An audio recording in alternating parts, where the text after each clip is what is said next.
Алпамыс Батыр жырын ЮНЕСКО-ның мәдени мұра тізіміне енгізу ұсынылды. Күні кеше Алматы қаласында халықаралық ғылыми-теориялық конференция өтті. Барысында Алпамыс Батыр жырының қазақ, орыс және ағылшын тілдеріндегі басылымы таныстырылды. Сонымен қатар түркі халықтарына ортақ мұра ретінде осы жырда ЮНЕСКО көлемінде материалдық емес мәдени мұра тізіміне енгізу жөніндегі мәселе талқыға түсті. Жалпы бұл дастан басқа батырлар жырына қарағанда ең көне жыр болып есептеледі, әрі түркі халықтарының көбіне ортақ. Мәселен, өзбек халқында алпамыш, қырғыздарда алп манаш, башқұрттарда алпамыша атымен жырланып келеді. Жиында сөз алғандар қазақ халқының қаһармандықты дәріптейтін бірегей жыр мектеп бағдарламасына енгізіліп, жоғарғы оқу орындарында арнайы курс ретінде оқытылатынын тілге тиек етті.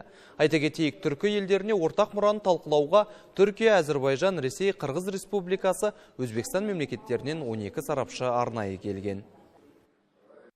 Қозы-көрпеш баян сұлудан бастап Қыз жібекке дейінгі біздің эпостық қазынамыз өте мол.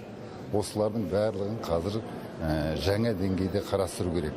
Қазіргі біздің негізі қойып отырғанымыз осы Алпамыс Батырдан бастап, осының кезең-кезеңімен, легі-легіменен осы жырларды әлемдік дәрежеге көтеру. Өйткені кеңестік дәуір кезінде бұл жырларды зерттеудағы, таратудағы, жалпы халықаралық деңгейге көтеру мәселесіндегі біздің алдымызға қойылған жоқ.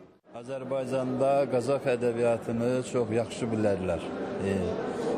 Yaxşı biləmiz. Abay Kunanbayevdən ta üzü bəri bugün hazırki ədəbi xadimlərə qədər romanlar oxunur, eposlar oxunur.